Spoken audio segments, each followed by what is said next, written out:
guys? DMuchMaster Studios here. How y'all doing? So today marks a pretty big day for Ninjago, as today marks the 5-year anniversary of the release of Prime Empire. Yeah, that's right. Season 12 came out 5 years ago today, and I honestly can't believe it. Now, when it comes to Prime Empire, I'd honestly consider this season to be the reverse of Season 11, in the sense that when Season 11 first came out, a lot of people really didn't like the season, but as time has gone on, a lot of people have grown to enjoy Season 11. Meanwhile, when it comes to Prime Empire, this is a season that a lot of people really liked when it first came out, but as time has gone on, a lot of people have grown to dislike the season. And as for me personally, I honestly think that when it comes to Prime Empire, it's a pretty good season overall. I honestly feel like there's a lot of things about Prime Empire that are legitimately really good and enjoyable, but at the same time, there are also some things about Prime Empire that I feel could have been done better. So in today's video, I want to take a look at Prime Empire for its 5-year anniversary. So let's get into this whole thing. So just like always when it comes to my reviews, I'm going to start off by going over the stuff that I liked about the season, and then I'm going to go over the stuff that I didn't like. And starting off with the stuff that I liked, I want to begin by discussing the ninja. Now, Prime Empire does something pretty interesting in comparison to most other Ninjago seasons, because the ninja don't have as large of a focus when it comes to the season. And instead, Prime Empire puts a larger focus on the non-ninja characters instead, which is something that I think is a legitimately really great idea, and I feel like this is honestly a really great example of the strengths of the episodes being 11 minutes long, because this could allow for episodes to put a larger focus on the non-ninja characters, allowing for these characters to be expanded more. This is a big reason why I really like characters like Akita and Vex from Season 11, and I like that when it comes to Prime Empire, it did the exact same thing. That's not to say that the ninja didn't get anything to do during the season, because we did see some interesting things with the ninja during the season. Or at least with half the team. Nia and Cole during Prime Empire really didn't get that much to do overall during the season, even though Nia was around for a majority of the season and she and Jay made it all the way to the end of the game. Again, by and large, she didn't really get that much overall.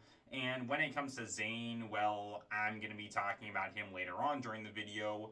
But when it comes to Kai, Jay, and Lloyd, I honestly feel like all three of these ninja were handled legitimately really well during the season, primarily with Prime Empire showing us how these ninja have grown and changed as time has gone on. So, starting off with Kai, something that I feel Season 12 does a really great job at is showing us how he was able to grow from the events of Season 11. Obviously, during Season 11, Kai went through his powerless arc, with him losing access to his elemental powers and him coming to terms with it and finding a way to work through it. With Kai realizing that he doesn't need his powers in order to be a hero, and even if he does have his powers, that's not always going to be enough, and he has to rely on himself and the others in order to get himself out of tough situations. And that's exactly what we see during Prime Empire, where Kai loses his powers once again, but he has a much more optimistic and hopeful view on things because he's already been through this kind of situation before, so he has a much better handling on it now. Plus, not to mention, we see Kai putting a bigger reliance on the other members of the team during this season, with Kai taking some pretty big risks all throughout the season, yet he's still perfectly fine as a result of what he went through during Season 11, but also because when it comes to Kai, he has his full faith and trust in the other members of the team, knowing that if he does end up losing all of his lives, the rest of the team is still going to be able to pull through in the end, and they're still going to be able to save the day. And that's a big thing that we see with Kai during his and Cole's sacrifice during the Speedway 5 billion. With the two of them sacrificing themselves, allowing the rest of the team to win the race, when it came to Kai, he was perfectly fine with doing this, all because of what he went through during Season 11, with him having his full faith in the team, knowing that they were going to pull through in the end and save the day, and sure enough, that's exactly what happened. And again, when it comes to Season 12, I feel like it honestly did a good job of showing us how Kai was able to grow from the events of Season 11. Moving on from this, we have Lloyd, and just like when it comes to Kai, Season 12 I feel honestly does a really great job at showing us how he was able to grow from the events of Season 11, particularly when it comes to Lloyd traveling with Akita and him learning how to see the good in the world again, and him learning how to put his trust in people again. as we see throughout the events of Season 12, with Lloyd being able to fully put his trust into a bunch of different people that he meets throughout the season, such as Scott, Okino, and Racer 7, with him fully trusting these people even though he just met them, and in the case of Okino and Racer 7, the two of them being NPCs made by Unagami, the guy that the ninja are trying to defeat, Lloyd still chooses to trust them. And not only that, something else that we see with Lloyd is that he actually pushes Okino and Racer 7 to be the best versions of themselves, choosing to look past the fact that they were created by Unagami and instead choosing to see them as people and knowing that they can be more than what they were made to be. Which is something that I think is legitimately really great to see, as we saw the exact same thing with Lloyd back during Season 11, with him pushing multiple characters to be the best versions of themselves. We're seeing the exact same thing here during Season 12, once again showing us how Lloyd was able to grow from his experiences during the last season, which I think is great. But that's not all, because I feel like there's something else really significant that we get with Lloyd during this season, and that is his battle against Avatar Harumi. Now, when it comes to the Wildbrain era, a big thing that we saw with Lloyd during this era of the show was him learning how to get over Harumi and move on from her. That was a big thing that we saw with Lloyd, with him traveling with Akita during the events of Season 11, and Lloyd finally learning to let go of his obsession surrounding his failures with Harumi.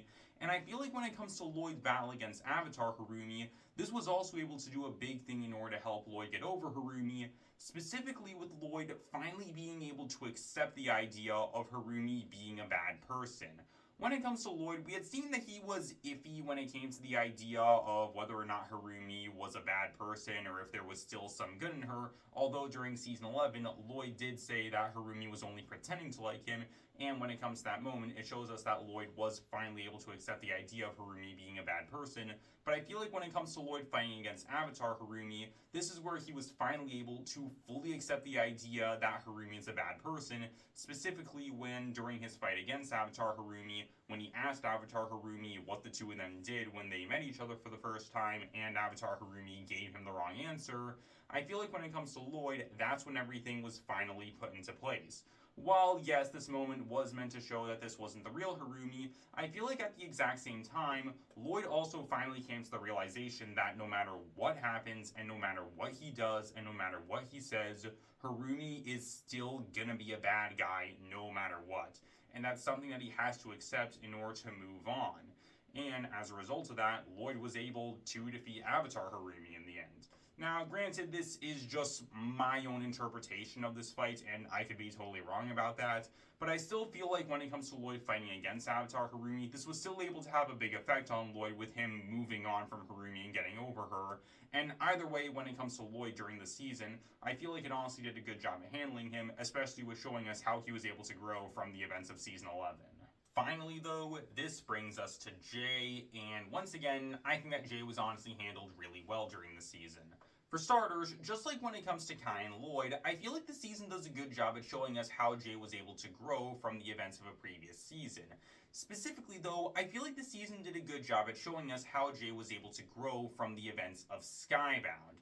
Now, something that I've seen people bring up when it comes to Prime Empire is the similarities present between this season and Skybound, with people usually bringing it up in a negative context, stating things like Prime Empire is just doing what Skybound did all over again. And while, yes, there are a number of similarities between these two seasons, I'm not denying that, I feel like there's a big thing that a lot of people usually tend to overlook about the similarities, and it's that when it comes to those similarities, they're intentional. And the idea is that when it comes to Prime Empire, it's meant to be paralleling what happened to Skybound as a way to show how Jay was able to grow from the events of the season. Because when it comes to both these seasons, Jay's basically put in the exact same situation both times, with him and the rest of the ninja basically being put in an unwinnable situation, with the team gradually being picked off one by one. However, unlike back during Skybound, where Jay didn't have the best handling on the situation and he made a number of bad decisions, ultimately resulting in, for a time, the team losing their trust in him, when it comes to Prime Empire, that isn't the case. Jay has a much better handling on the situation because he's already been through this kind of thing once before, and when it comes to Jay, he has a much better handling on things this time around, and we see Jay has a much more hopeful and optimistic view on things this time around, because again, he's already been through this kind of thing once before, and so he's sure that he's going to be able to get out of the situation just like what happened last time. And I think it's honestly something really interesting to see because, again, this gives us the chance to see that when it comes to Jay, he was able to grow from what happened during the events of Skybound, showing that when it comes to Jay, with him being put in this exact same situation again, he's going to react differently compared to what happened last time, and we see just how much Jay was able to grow from what happened originally. It's kind of like what happened with Kai and him losing his powers in Season 11 and Season 12, which I think is interesting. But that's not all, because there's a few other things about Jay that I really like during the season. Primarily, one big thing that we see with Jay during the season is his interest and love of video games. This is something that we see with him all throughout the season, and this is something that I think is honestly really great to see, as we get the chance to see more of Jay's interests and the stuff that he really enjoys. Beyond things like him being a ninja and his interest in Nia, we see Jay's interest in other things as well, showing us more things that Jay legitimately really likes doing. And I think that's something honestly really great to see. We even see that when it comes to Jay's knowledge of video games, it's actually able to help out him and the ninja numerous times throughout the events of the season, which I think is honestly something really great. And finally, one last major thing that I really like when it comes to Jay would be his dynamic with Unagami. Granted, we only see these two interacting during the final 2 episodes of the season, but I honestly really like the dynamic that we end up getting between these two during the season, primarily because of what these two end up representing for one another. I talked about this more in my video discussing why Unagami is Ninjago's most unique villain, so I'm not going to go over everything here. But for the short version, one thing that I feel is really interesting about Unagami is that he's essentially meant to be an evil version of Jay. Specifically, Unagami is meant to represent a version of Jay who was never able to come to terms with learning that his parents abandoned him, with Unagami obsessing over wanting to figure out why he was abandoned in the first place, resulting in him doing all the stuff that he did during the events of the season. And that's something that very well could have potentially ended up happening to Jay if he wasn't able to come to terms with this. However, Jay was ultimately able to come to terms with knowing that he was abandoned by his parents, but he always figured that there was a reason behind why they did that in the first place. And to Jay, that was good enough, and he was able to work through his complicated feelings surrounding it. Something that Unagami never could, representing what Jay could have potentially ended up like. But at the exact same time, though, Jay ultimately represents what Unagami would eventually end up like once him and Milton Dyer were able to work through their issues during the Season 12 finale, with him finally having worked through all his complicated feelings surrounding stuff with Milton Dyer. Which is something that I think is honestly legitimately really interesting to see, and something that I really like is that when it comes to the Quest for the Lost Powers book, it would later expand upon the dynamic between Jay and Unagami, which I think is honestly something really great to see. And so overall, when it comes to Jay during Prime Empire, I honestly think that he was handled legitimately really well during this season, with this season I feel doing a really great job at handling his character. Moving on, let's now discuss the returning characters, although for the most part there isn't really that much to say about them. Wu doesn't really get that much to do during the season. That being said though, as a result of the ninja going on yet another adventure without him, this would ultimately lead into Wu's funk that he would be in for a majority of Season 13, so this would lead into what he goes through during the next season, which I do think is honestly a nice detail. We see a bunch of criminals make their return during the season, including Captain Soto, Ultraviolet, and Fugidove, although a majority of them don't really get that much to do, so I don't really have that much to say about them. We also see Cyrus Borg and Dareth make a return appearance during the season, and while I think it is nice to see Cyrus Borg again, as well as Dareth, by and large, again, these two don't really get that much to do.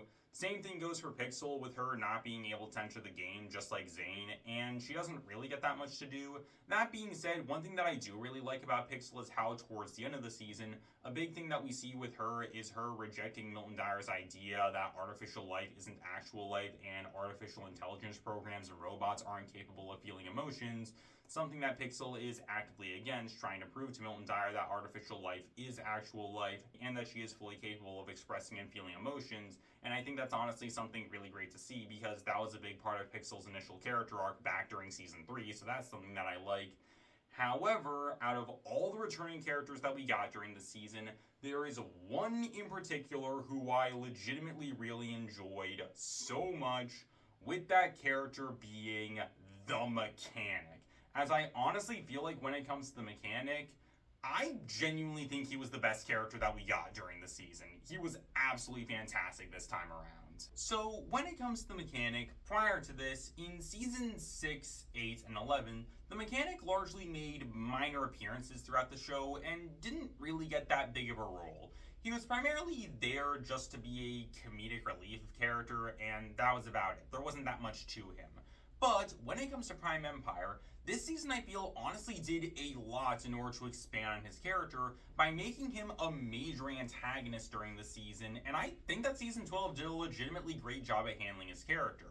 For starters, there's something that we learn about the mechanic, not during the season itself, but rather in a prequel short that was released for the season called Upgrade, where we learn a bit more about the mechanic, specifically with him being a cyborg and him having a mechanical arm, and how he doesn't really like having it, specifically because he wants to feel things with his arm, but he isn't capable of doing it, suggesting that when it comes to the mechanic, he didn't choose to become a cyborg, but instead this is something that he was forced to become, or he did want to be a cyborg, but now he regrets that. Which is something that I think is honestly pretty interesting, and definitely unique in comparison to other Ninjago antagonists. And as a result of Unagami helping him out, we see the mechanic doing whatever he can in order to help out Unagami all throughout the season, with him finding the Prime Empire motherboard and him doing what he can in order to help bring Unagami into the real world. And something that we see the mechanic do in order to achieve that is him manipulating people into getting whatever he wants. We see him doing that all throughout the season, with him doing stuff like getting the prisoners to work on his side, and him even getting the ninja to do certain things for him, all as a way in order to achieve his goal of releasing Unagami into the real world. Something that I think is honestly legitimately really interesting to see, as we had never seen this manipulative side of the mechanic before, so I think it's interesting to see it here. Plus, not to mention, we also see the mechanic doing some pretty bad things throughout the events of the season. Primarily with him using the Prime Empire machine as a way to trap players inside of the game in order to turn them into energy cubes to power the manifestation gate, and him using Zane as a power source for the manifestation gate in the real world. Showing that when it comes to the mechanic, he's willing to do some pretty bad stuff in order to achieve his goals, making him a real legitimate threat. Something that's actually reflected later on during the events of Crystallize, with the ninja seeing the mechanic as a real legitimate actual threat, and the mechanic being seen at the exact same level of villainy as other big-time Ninjago antagonists like Pythor and Asphira. And I think it's something legitimately really great to see, as when it comes to the mechanic, as a result of everything that he did throughout the events of Prime Empire, it's what ultimately led to him being seen as a legitimate threat in Crystallize. It's something that I think is honestly really great to see, especially when you consider how the mechanic started off as just being a low-level thug. This season is what elevated him to being seen at the same level as other major Ninjago bad guys, which I think is honestly really great to see and also pretty satisfying. But by far, my favorite thing about the mechanic during the season is just how funny he is. I honestly think that the mechanic is a legitimately really comedic character all throughout season 12, primarily just because of how much of an unapologetic jerk he is all throughout the season. When it comes to the mechanic, this guy just does whatever he wants throughout the season. He steals stuff, he beats up people, he basically just does whatever he wants to, and he doesn't feel bad about any of it. He does whatever he wants all throughout the season, basically not caring about other people. He literally ended up trapping a bunch of people inside Prime Empire in order for them to become energy cubes, and he just laughed about the whole situation. And again, I feel like the mechanic being this completely unapologetic jerk throughout the season just makes him a legitimately really comedic character, especially considering some of the lengths that he's willing to go to in order to be an unapologetic jerk throughout the season. Again, I think it's something that's honestly legitimately really funny. Now, with all that being said, I will admit one thing that I don't really like about the mechanic during the season is that he gets a pretty unsatisfying ending during the season, because the last time we see him during Prime Empire, we see him running away from Unagami once he enters the real world, and that's it. And I will admit that does feel pretty unsatisfying, especially since we never got the chance to see the mechanic again until Crystallized.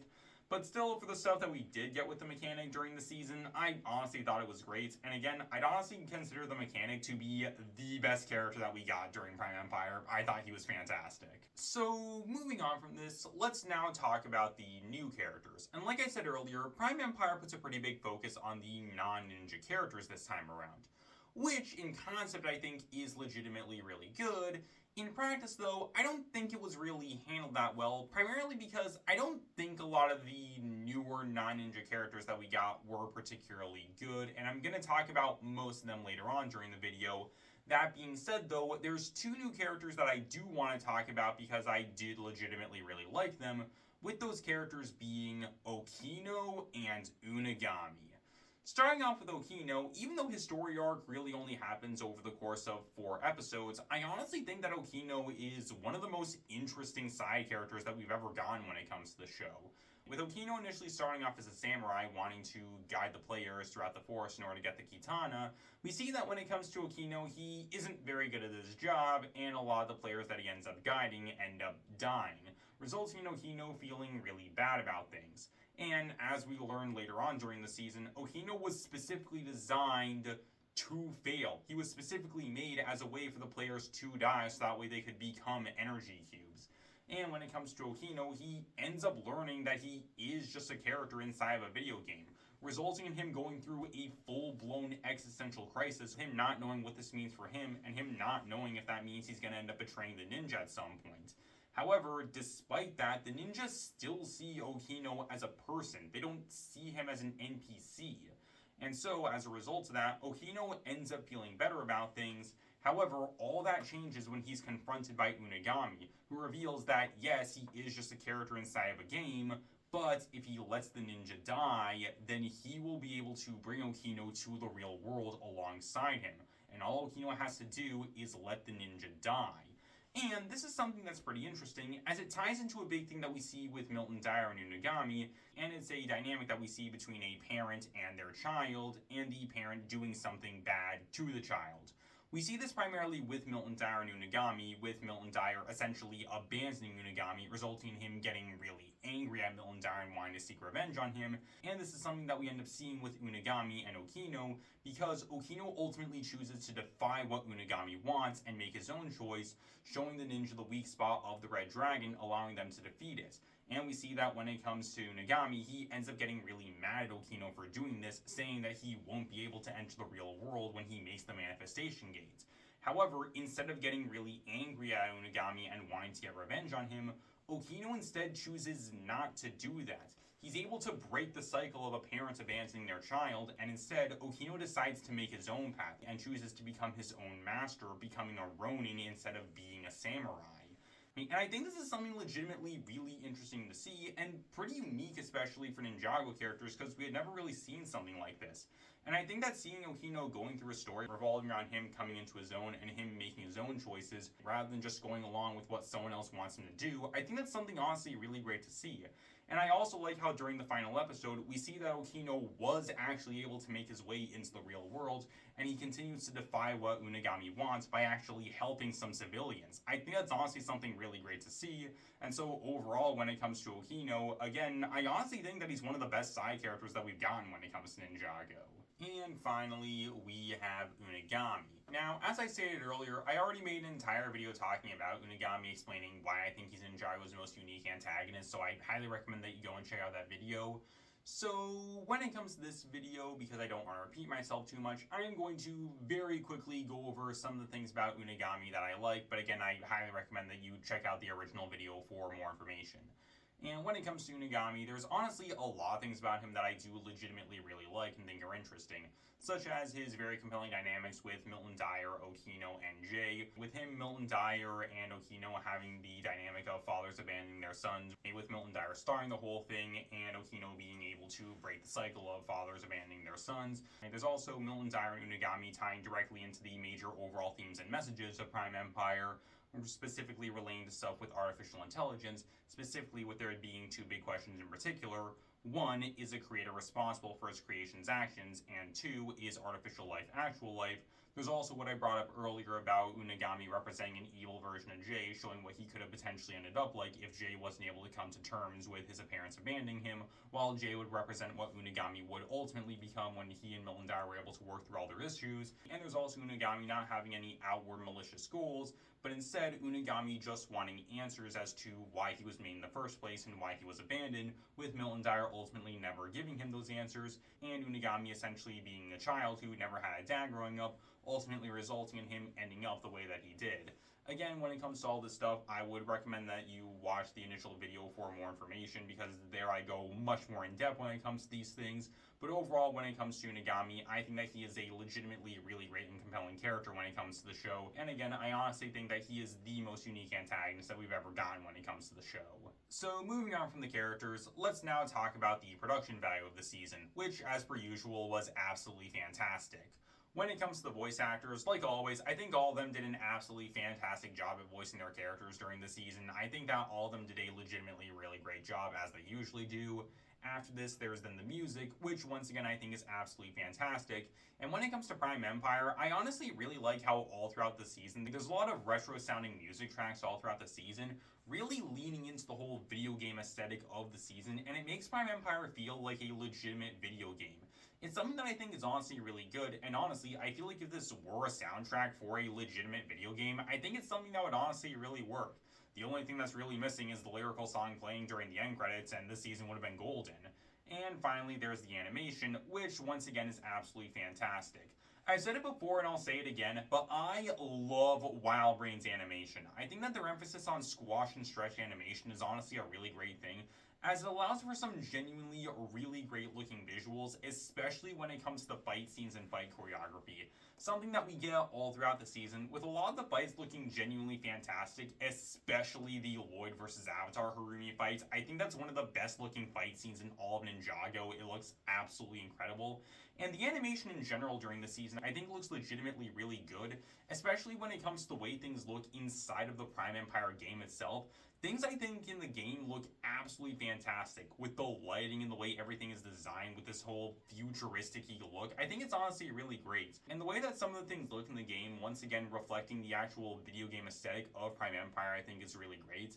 And a little added detail is how certain things have the more video game aesthetic to them, like us getting the chance to see some particle effects whenever the ninja actually hits something, or things like smoke being pixelated. Stuff like that I think honestly goes the legitimate extra mile in order to make the Prime Empire game, again, feel like an actual game, and it's something that I think is honestly really good and worth praising when it comes to the season. And finally, this brings me to my last, and by far my favorite thing about the season, and that's honestly the video game concept of the season in general. This I think is honestly a legitimately really unique and creative idea for a Ninjago season, because we've never really seen the show put a major focus on video games before. We did get the ninja going into the Digiverse during episode 3, and that's about it. But I think having an entire season based around video games is something that's honestly legitimately really creative to see when it comes to the season. And I feel like this honestly does a good job at representing what I think is by far one of the biggest strengths of the WildBrain era of the show, and that's the creativity of it.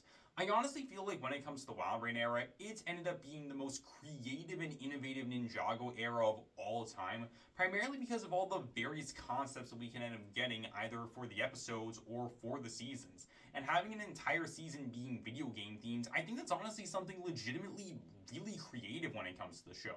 Not only that, but as I've been saying throughout the video, I honestly feel like this season does a lot in order to make Prime Empire feel like a legitimate video game. There was the music that I brought up earlier with a lot of retro-sounding video game music throughout the season. There's also a ton of things with the animation that makes the season feel legitimately like a game. Plus, there's also some other interesting ideas in the season that make it feel like a game. Stuff like the characters having multiple lives, avatar customization, even some of the smaller things like some of the characters having skill trees with the characters double jumping. Stuff like that, I think, and so much more makes the game feel like a legitimate, actual video game. It's something that I think is honestly really great, and I feel like it honestly just goes to show the sheer creativity that can be present in this era of Ninjago. The creativity about the WildBrain era is something that I'm always going to praise, and I feel like the video game concept of Prime Empire is a really great example of showing us just how innovative this era of the franchise could really be. And again, the video game concept of the season in general is by far my overall favorite thing about the season. Now, with all that being said, now I want to talk about the stuff that I didn't like about the season, because there were definitely a number of things about Prime Empire that I didn't really enjoy that much. Like, for starters, the new characters. Like I said earlier, Prime Empire does put a larger focus on the non-ninja characters, but I don't think that the newer characters were particularly that good.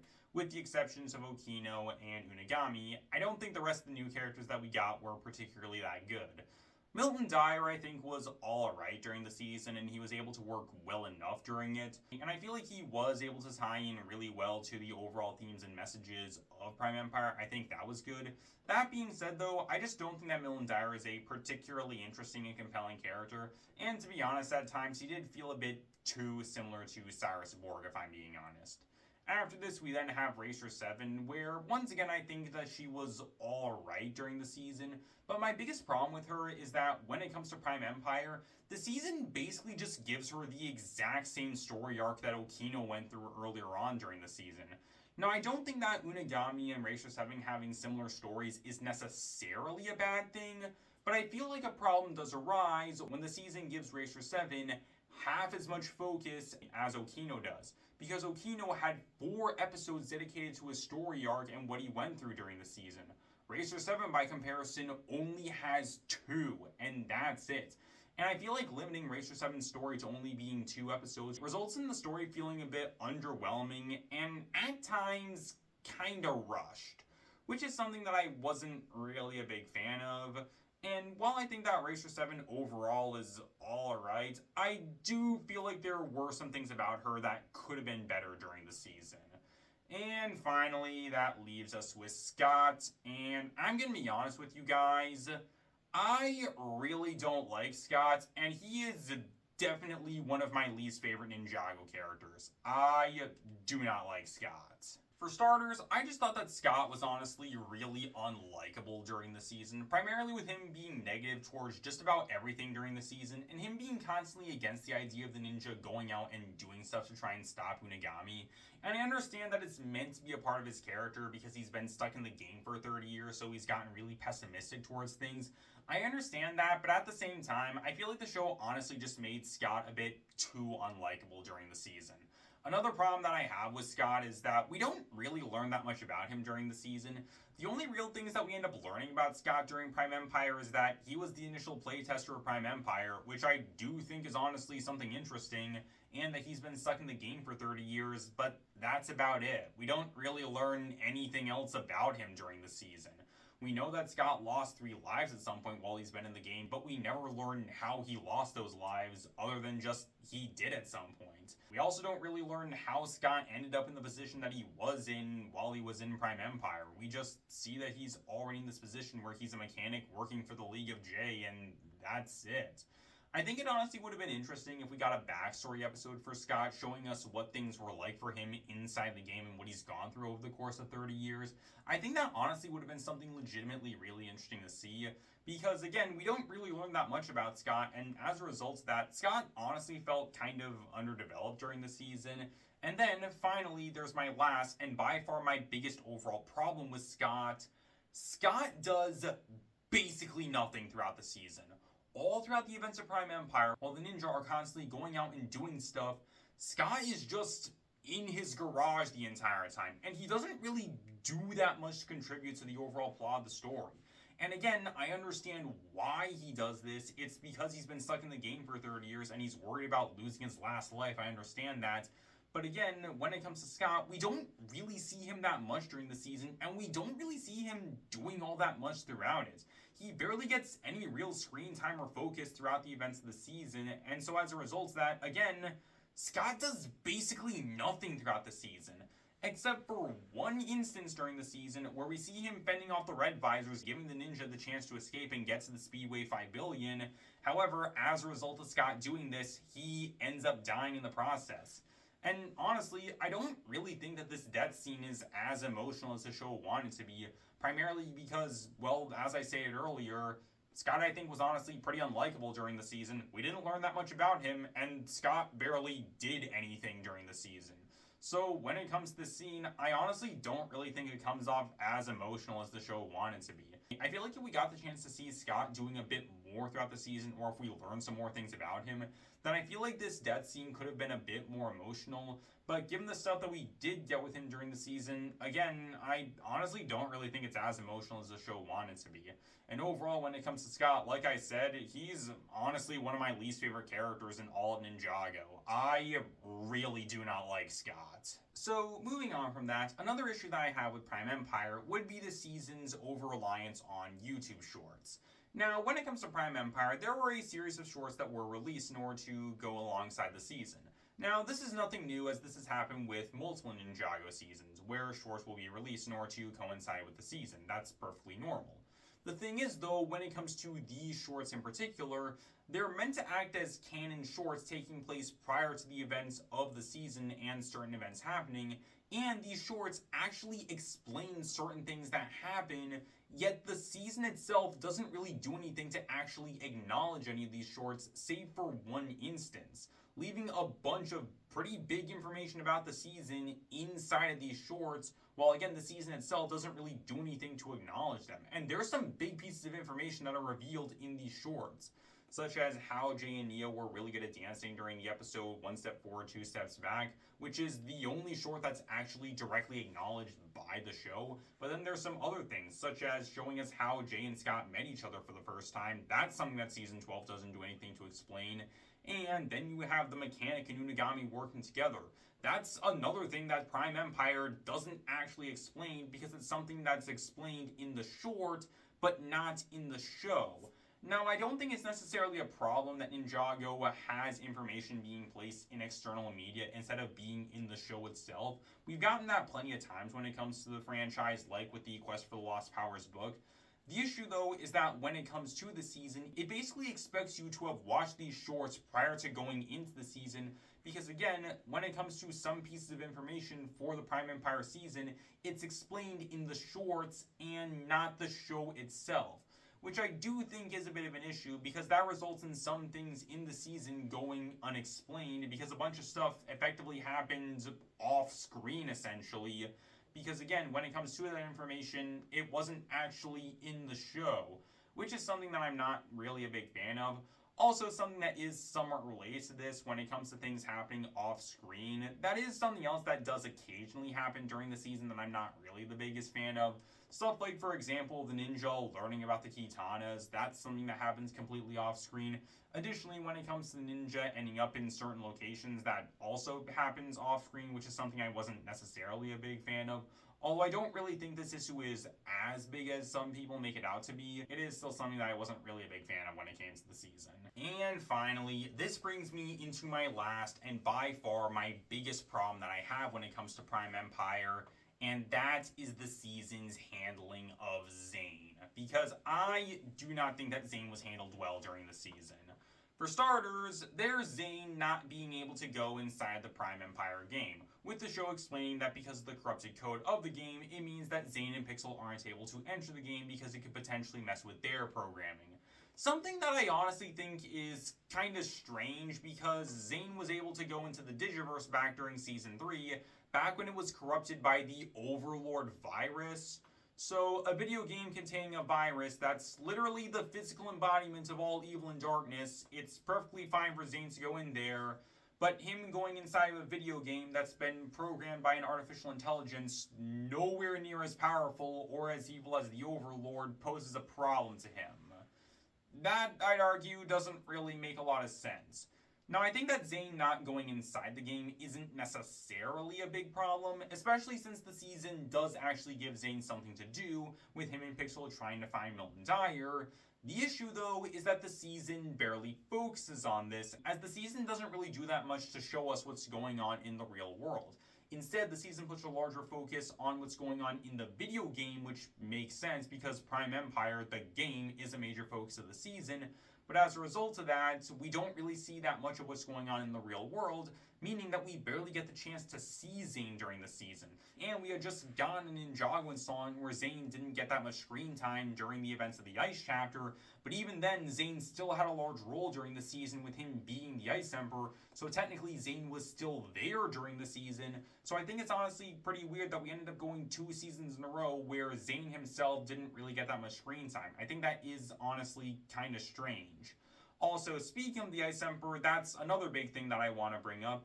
And it's that Prime Empire doesn't do anything to acknowledge Zane being the Ice Emperor, which I think is honestly something really weird to see considering how big of a deal it was for Zane back during Season 11. Yet when it comes to Prime Empire, the season basically ignores it and doesn't do anything to acknowledge the stuff that Zane did during the Ice chapter. Which again, I think that is honestly really weird, and it would take us all the way until Crystallize to see the show finally do something to actually acknowledge Zane's time as the Ice Emperor, and the season wouldn't even do anything to properly conclude the Ice Emperor story because we had to wait until Quest for the Lost Powers to be released for us to actually get the conclusion to the Ice Emperor story. And so again, I feel like Prime Empire not doing anything to acknowledging Zane as the Ice Emperor, even though it's something that had just happened in the previous season, is something that I think is honestly really strange.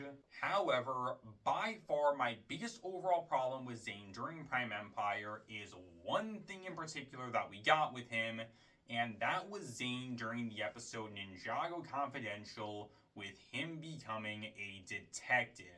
And this is something that I really did not like, primarily because this was the starting point of by far my least favorite type of episode when it came to the WildBrain era of the show, and that would be the episodes where Zane would adopt a persona for an episode.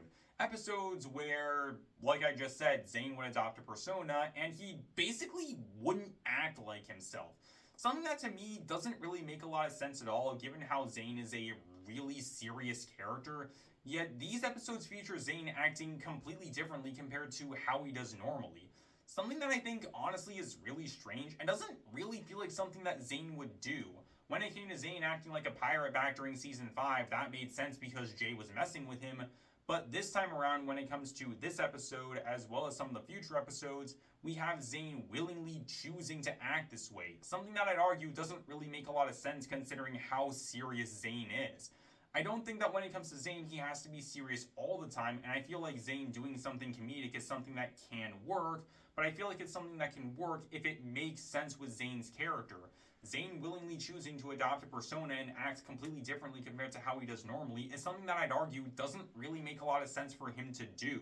And this is something that we ended up getting multiple times during the WildBrain era of the show, and it's something that I honestly really didn't enjoy, considering that, again, I just don't think it makes a lot of sense for Zane to do this kind of thing, especially considering how serious he is.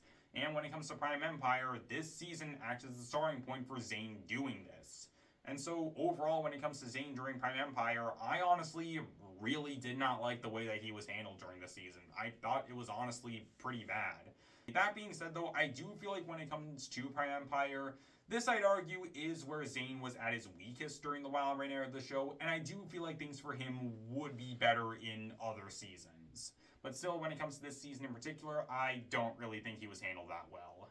And so that's pretty much all I got for you guys. Overall, when it comes to Prime Empire, I honestly think that this is a pretty good season of Ninjago. While I don't think this season is as great as a lot of people said it was when it first came out, I also don't think this season is as bad as a lot of people are currently saying nowadays. When it comes to the season, while I do think it definitely does have some problems, I honestly think that there are still a lot of things to legitimately enjoy about this season. And when it comes to the season, I know that this is going to sound pretty weird, but I feel like the season is honestly simultaneously overrated and underrated at the exact same time. And what I mean by that is when it comes to Prime Empire, it's overrated in the sense that, again, I don't think the season is as good as a lot of people said it was when it first came out, but I feel like it's underrated in the sense that I feel like there's a lot of good things about this season that largely go overlooked by the fan base. Overall, I honestly think that there's a lot of really great things to enjoy when it comes to this season, and when it comes to this season, the best way that I can describe it is honestly fun. I think that this is honestly a legitimately really fun and enjoyable season overall that has a lot of things going for it. And if I were to give this season a rating out of 10, I'd honestly give this season a 7 out of 10. I honestly think that overall it's pretty good, and ranking it alongside other Ninjago seasons, I would honestly put this in the number 10 spot. Putting this in my personal top 10 favorite Ninjago seasons. I think it's honestly pretty good. And so that's pretty much all I got for you guys. So tell me down below what do you guys think. Tell me what are your guys' thoughts on Prime Empire, and tell me have your guys' opinions changed on Prime Empire as time has gone on. Again, tell me down below, and I hope you guys enjoy. Later, guys. This is Dimension Master Studios signing off.